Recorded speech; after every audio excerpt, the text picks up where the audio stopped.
अस्सलाम वालेकुम स्टूडेंट्स। आज का जो हमारा टॉपिक है वो है इंटरनेशनल सिस्टम ऑफ यूनिट्स, जैसा कि आपको नज़र भी आ रहा है। अब इंटरनेशनल सिस्टम ऑफ यूनिट्स जो है इसको हम शॉर्ट फॉर्म में SIB कहते हैं।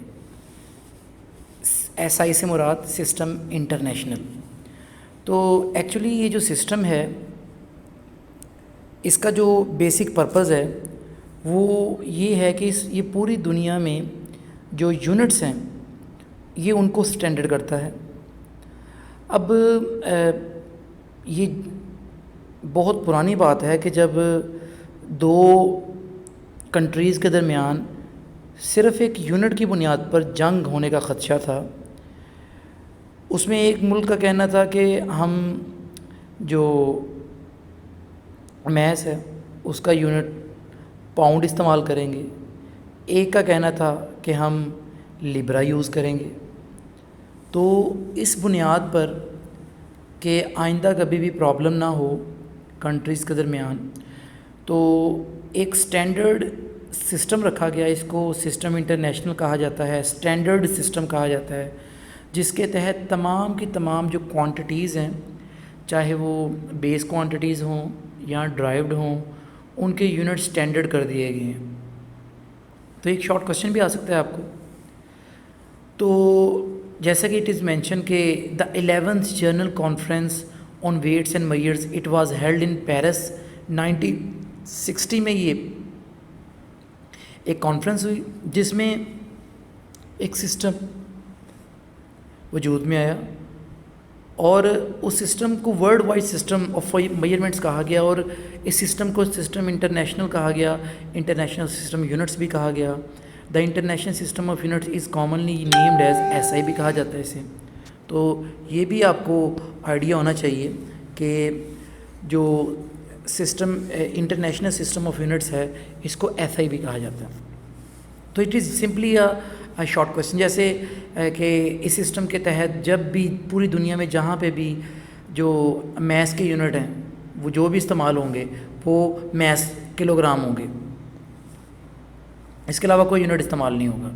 मैस का किलोग्राम स्टैंडर्ड है, टाइम का सेकंड स्टैंडर्ड है, टेम्परेचर का केल्विन स्टैंडर्ड है, करंट का एम्पेयर स्टैंडर्ड है।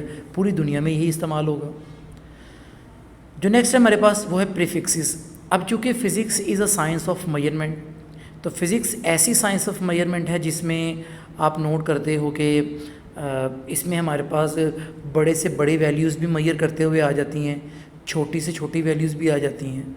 तो इन बड़ी से बड़ी और छोटी से छोटी वैल्यूज़ को लिखने के लिए हम प्रीफिक्सेस का वर्ड कॉन्सेप्ट इस्तेमाल करते हैं। बहुत इंपॉर्टेंट डेफिनेशन है। The words are letters added before SI units. SI unit से पहले जो भी वर्ड्स या लेटर्स ऐड किए जाते हैं वो मल्टीपल्स हो सकते हैं, बहुत बड़ी वैल्यूज़ हो सकती हैं, सब मल्टीपल्स हो सकती हैं, छोटी वैल्यूज़ हो सकती हैं। तो ऐसे वर्ड्स और लेटर को जो SI यूनिट से पहले इंट्रोड्यूस करवाए जाते हैं, लिखे जाते हैं, इनको हम प्रीफिक्सेस कहते हैं। मिसाल के तौर पे किलो, मेगा, गीगा और भी बहुत सारे हैं। तो जैसे हम प्रीफिक्सेस को 10 की पावर्स में लिखा करते हैं, तो ये जैसे किलो का मतलब है 10 की पावर 3, मेगा का मतलब है 10 की पावर 6, गीगा का मतलब है 10 की पावर 9। इसके अलावा और भी बहुत सारे हैं। मिसाल दी हुई है जैसे कि आपके सामने मेंशन भी है, ये रेडियस ऑफ प्रोटॉन लिखा हुआ है। तो बिल्कुल रेडियस ऑफ प्रोटॉन आपके सामने है, जो वैल्यू लिखी गई है 12 - 16 मीटर लिखा हुआ है। तो इसे अगर आप 1.2 - 15 लिख रहे हैं तो 10 की पावर -15 बेसिकली पीको का प्रीफिक्स होता है। तो इस तरह से हम, तो ये था प्रीफिक्स का कॉन्सेप्ट। आगे हमारे पास साइंटिफिक नोटेशन है। अब scientific notation basically standard form को कहते हैं। तो बेसिकली हमारे पास चूँकि physics is a science of measurement, तो इसे जब हम डिस्कस करते हैं तो इसमें हमारे पास बहुत बड़ी वैल्यूज़ भी आती हैं, बहुत छोटी वैल्यूज़ भी आती हैं। तो बेसिकली 10 की पावर में लिखने के रूल को हम साइंटिफिक नोटेशन कहते हैं। इसे स्टैंडर्ड फॉर्म भी कहते हैं। मैथ में आपने लाजमी इसको पढ़ा होगा। वे फ़िलहाल आप डेफिनेशन याद कर सकते हो इसकी, दोनों डेफिनेशंस लिखी हुई हैं, दोनों ही ठीक हैं। In scientific notation a number is expressed as some power of 10 multiplied by a number between 1 and 10। तो किसी भी आप नंबर को जो कि बहुत बड़ी वैल्यू है, बहुत छोटी वैल्यू हो, उसे 10 की पावर में लिखने के रूल को हम साइंटिफिक नोटेशन कहते हैं। मैं आपको कुछ समझा देता हूँ। जैसे मिसाल के तौर पे ये फॉर एग्ज़ाम्पल एक नंबर लिखा हुआ है आपके लिए, ये 124.5 लिखा हुआ है, इसको 10 की पावर में लिखा जा सकता है। आप यूँ करें, पॉइंट डेसिमल को 1 के बाद ले आएँ तो बन जाएगा 1.245 और 10 की पावर में 2 लिखा जाएगा। बिल्कुल इस तरह से एक और एग्जांपल नीचे मेंशन है 0.00055 सेकंड, तो इसको पॉइंट डेसिमल को आपको 5 पे बाद ले आएँ तो 5.5 एक्सपोनेंट -4 बन जाएगा सेकंड। तो इस तरह से आप जो साइंटिफिक नोटेशन है बेसिकली उसे 10 की पावर में लिख सकते हो। नेक्स्ट हमारा जो टॉपिक है वो है मेजरिंग इंस्ट्रूमेंट्स। अब मेजरिंग इंस्ट्रूमेंट जो हैं वो बेसिकली कि चूँकि मैंने बोला कि ये चैप्टर भी हमारा मेजरमेंट्स का ही है, तो मेजरिंग इंस्ट्रूमेंट हमारी जो बुक में मेंशन है वो चंद एक मेजरिंग इंस्ट्रूमेंट्स हैं, हम उसके बारे में पढ़ते हैं। हर वो इंस्ट्रूमेंट जो कि मुख्तलिफ़ तरह के फ़िज़िकल क्वांटिटीज़ जैसे कि लेंथ, मैथ, टाइम को मेजर करने के लिए इस्तेमाल होता है, उसको हम मेजरिंग इंस्ट्रूमेंट कहते हैं। डेफिनेशन भी लिखी हुई है। Measuring instruments are use to measure various physical quantities such as length, mass, time, volume वगैरह वगैरह। लेंथ को मेजर करने के लिए हमारे पास 2 मेजरिंग इंस्ट्रूमेंट्स बताए हुए हैं, एक है मीटर रोल और एक है मेजरिंग टेप। तो दोनों लेंथ मेजरिंग इंस्ट्रूमेंट्स हैं। सबसे पहले आप डेफिनेशन याद करेंगे मीटर रूल की। A metre rule is a length measuring instrument, जैसे कि आपको सामने दिखाया भी गया है। मोस्टली ये लकड़ी का बना हुआ एक स्केल होता है। Normally its length is 1 metre. रोज़मर्रा ज़िंदगी में बहुत जगह इस्तेमाल होता है ये, तो हम भी इस्तेमाल करते हैं इसे लैब में। तो it is 1 metre long. 1 metre का मतलब होता है कि जनाब इसमें 100 सेंटीमीटर्स होते हैं। और हमारे पास इसमें जो इम्पॉर्टेंट बात है वो पढ़ने वाली ये है कि 1 मिलीमीटर जो है is the smallest reading that can be taken using metre rule. It is called the least count. मतलब हर मेजरिंग इंस्ट्रूमेंट से आप वो स्मॉलेस्ट वैल्यू जो मेजर कर सकते हो, जो रीड कर सकते हो, उसे लीस्ट काउंट कहते हैं। तो जो मेजरिंग ये जो मीटर रूल है इसका जो लीस्ट काउंट है दैट इज़ 1 मिलीमीटर, याद रखिएगा। इसमें नोट एक मेंशन है, ये एक प्रैक्टिकल पॉइंट ऑफ व्यू से नोट है कि जब आप किसी भी लेंथ को या डिस्टेंस को मेजर कर रहे हो तो आई बिल्कुल रीडिंग के पैरेलल होनी चाहिए, वर्टिकल होनी चाहिए। ये ऊपर नीचे लेफ़्ट राइट ना हो, ताकि रीडिंग मेजरिंग ठीक नहीं होगी। दूसरा length measuring instrument measuring tape है। Measuring tapes are used to measure length in metres, centimetres. A measuring tape is used by blacksmiths and carpenters. लोहार इस्तेमाल करते हैं इसको, कारपेंटर्स लकड़ी का काम करने वाले इस्तेमाल करते हैं। अच्छा, मेजरिंग टेप और मीटर रूल में फ़र्क ये है कि मीटर रूल सिर्फ 1 मीटर लंबा होता है, जबकि मेजरिंग टेप जो है ना ये 10 मीटर्स में अवेलेबल है, 20 मीटर्स में अवेलेबल है, 50, 100 मीटर्स में अवेलेबल है। तो इसलिए ये एक ज़्यादा डिस्टेंस को मेजर करने के लिए इस्तेमाल होती है। तो मोस्टली ये इसकी कंस्ट्रक्शन में आए तो ये एक कॉटन की या मेटल की या प्लास्टिक की बनी होती है, स्ट्रिप सी होती है। इसके ऊपर सेंटीमीटर्स में भी रीडिंग्स होती हैं, समटाइम्स इंचज़ में भी होती हैं, समटाइम्स इसमें फुट्स में भी होती हैं। तो इट डिपेंड्स कि आप किस सिस्टम ऑफ यूनिट्स में यूज़ करना चाह रहे हो। वैसे स्टैंडर्ड तो हमने मीटर की बात की है। Stop watch basically time measuring instrument है। तो short interval of time measure करना हो उसके लिए हम स्टॉप वॉच इस्तेमाल करते हैं। A stop watch is use to measure the time interval of an event. Measuring tape का इंस्ट्रूमेंट का लीस्ट काउंट भी 1 मिलीमीटर ही होता है अगर वो मीटर्स में है तो स्टॉप वॉच ऐसा एक मेजरिंग इंस्ट्रूमेंट है जो कि टाइम इंटरवल को मेजर करता है। इसकी 2 टाइप्स होती हैं, एक है मैकेनिकल स्टॉप वॉच, एक होती है digital stop watch. Mechanical stop watch आपको दिखाई जा रही है इसी पेज 6 के लास्ट पे दिखाई जा रही है, बॉटम पे। ये मैकेनिकल है, सिंपली नीडल वाली सुई वाली जो स्टॉप वॉच होती है वो मैकेनिकल स्टॉप वॉच है। और अगले ही पेज पर आपको डिजिटल स्टॉप वॉच भी दिखाई जा रही है। तो यहाँ पे इसको पढ़ते हैं मैकेनिकल स्टॉप वॉच किसे कहते हैं।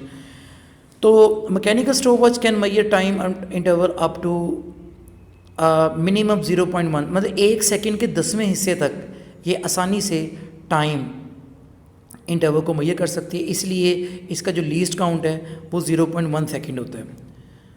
तो ये बताया हुआ है कि mechanical stop watch has a knob, इसके ऊपर आपको नोब नज़र भी आ रही है।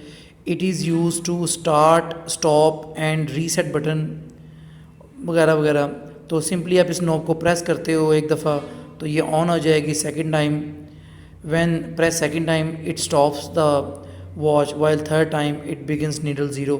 तो इस नॉब को 3 दफ़ा अगर आप पहली दफ़ा प्रेस करेंगे ये स्टार्ट हो जाएगी, दूसरी दफ़ा प्रेस करेंगे तो ये स्टॉप हो जाएगी, तीसरी दफ़ा इस नॉब को प्रेस करेंगे तो ये आपको 0 रीडिंग पे शो कर देगी।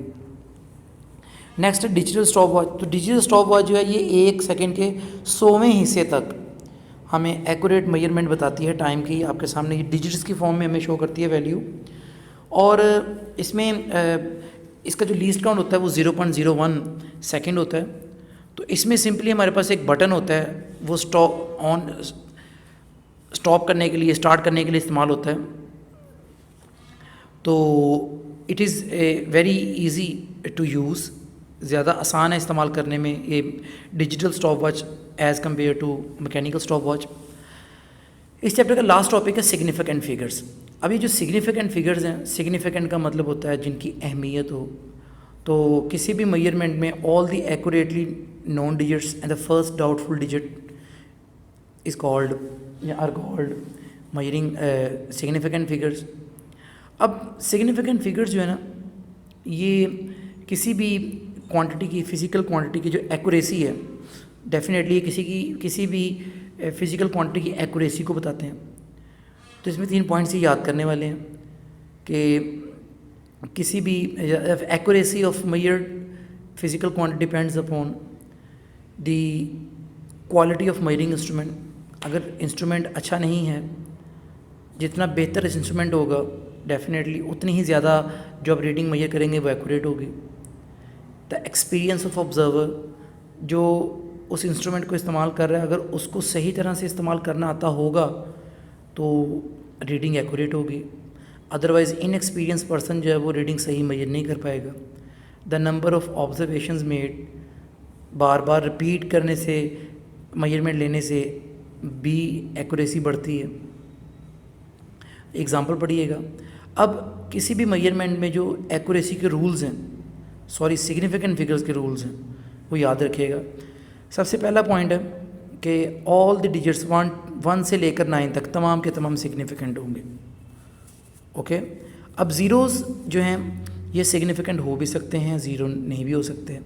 मसलन zeros between 2 significant figures are significant. मसलन जैसे 2020 है, अब ये 2020 है, इसमें 202 ज़ीरो से पहले भी सिग्निफिकेंट फिगर है, ज़ीरो के बाद भी सिग्निफिकेंट फिगर है, इसलिए आप इस ज़ीरो को इग्नोर नहीं कर सकते। आप कहेंगे 2020 में सिग्निफिकेंट फिगर्स की तादाद 4 है। फिर थर्ड पॉइंट है zeros to the left of significant figures are not significant. मसलन जैसे आपके सामने लिखा हुआ है 0.00467, इसमें पहले 3 ज़ीरो सिग्निफिकेंट नहीं है, सिर्फ सिग्निफिकेंट फिगर्स की तादाद 3 है। अगली वैल्यू में लिखा हुआ है 0.2.59, तो पहला ज़ीरो सिग्निफिकेंट नहीं है, तो इसमें सिग्निफिकेंट फिगर्स की तादाद 3 है। Zeros to the right of a significant figure may or may not be significant. Right side पे हो भी सकते हैं, नहीं भी हो सकते, डिपेंड करता है फ्रैक्शन में है या किस में है। इन डेसिमल और इन फ्रैक्शन अगर बात की जाए, zeros to the right, decimal fraction की बात करें, zeros to the right of वो हमेशा सिग्निफिकेंट होगा। जैसे आपके सामने वैल्यू लिखी हुई है 3.570, 7.400, तो ज़ीरोज़ राइट साइड पे रहे हैं और इशारिये के बाद आ रहे हैं, इसलिए सिग्निफिकेंट होंगे। हाउएवर अगर इंटीजर्स की बात करें, जैसे 8000 है, इसमें डिपेंड करता है इंस्ट्रूमेंट के लीस्ट काउंट पे। ओके, तो ये रूल्स हैं सिग्निफिकेंट फिगर्स के, इनको अच्छी तरह से याद कीजिएगा। तो this is all about for this topic.